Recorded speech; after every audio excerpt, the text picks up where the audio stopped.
Pernah nggak sih kalian mengalami hari yang berat, terus ketika cerita ke teman atau orang terdekat, respon mereka malah, ya udah nggak apa-apa, yang semangat ya. Hai semua, perkenalkan kami dari tim Fantastik Universitas Negeri Malang yang beranggotakan saya Liza, Saya Yuta, saya Kiki, Dan saya Nadia. di dalam video ini kami akan mengenalkan media layanan mereka kami yang berjudul Ludomen Healing Together. Selamat menyaksikan! Toxic positivity merupakan masalah yang kelompok kami angkat sebagai bahan pengembangan media Ludomen Healing Together. Toxic positivity merupakan sikap ketika seseorang terlalu menekankan untuk berpikir positif, sedangkan emosi-emosi negatif seperti sedih, marah, atau kecewa dianggap tidak boleh dirasakan.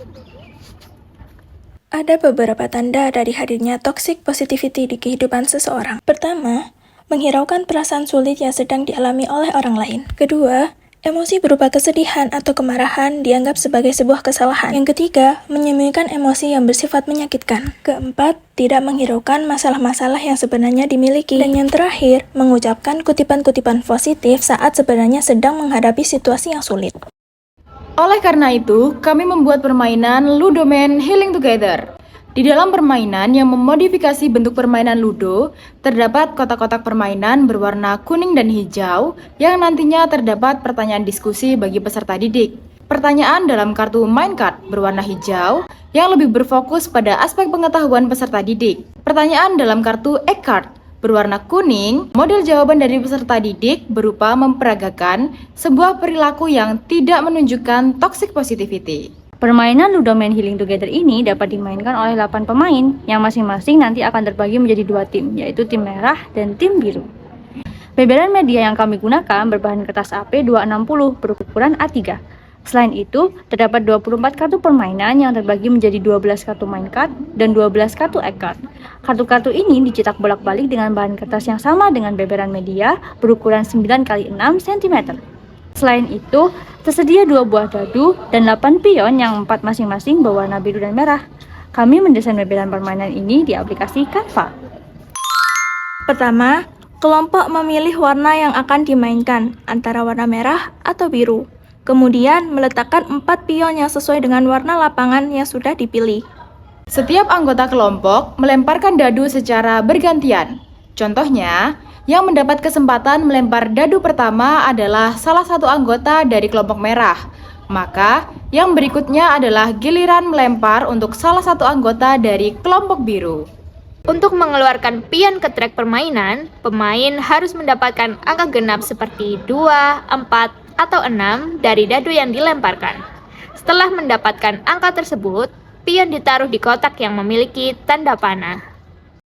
Jika pemain sudah berada di kotak yang memiliki tanda panah, pemain menggerakkan pion yang sudah berada di jalur permainan sesuai dengan angka yang dihasilkan dadu dan bergerak sesuai arah yang ditunjukkan panah.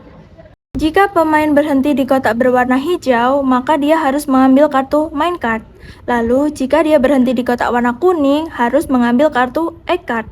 Peserta didik membacakan dengan lantang kartu yang dipilih. Kemudian diberi waktu 1 menit untuk berdiskusi dan menyampaikan jawaban dari pertanyaan kartu tersebut. Jika pion pemain berhenti di area lawan dan lawan melewati atau berhenti di kotak di mana pion pemain berada, maka pion pemain harus kembali ke lapangan atau kembali ke tempat start.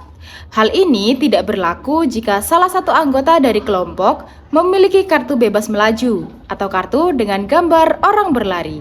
Pion yang sudah melewati 1 putaran masuk ke dalam jalur berwarna sesuai dengan warna pion.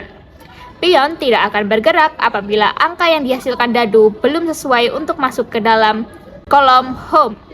Contoh, pion hanya perlu 3 langkah lagi menuju finish, namun angka yang dihasilkan dadu adalah 4. Maka, pion akan maju 3 langkah dan mundur 1 langkah.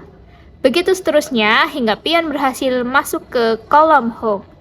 Kelompok yang pertama kali berhasil membuat salah satu pionnya menuju home atau bagian kotak yang ada di tengah adalah pemenang dari permainan ini.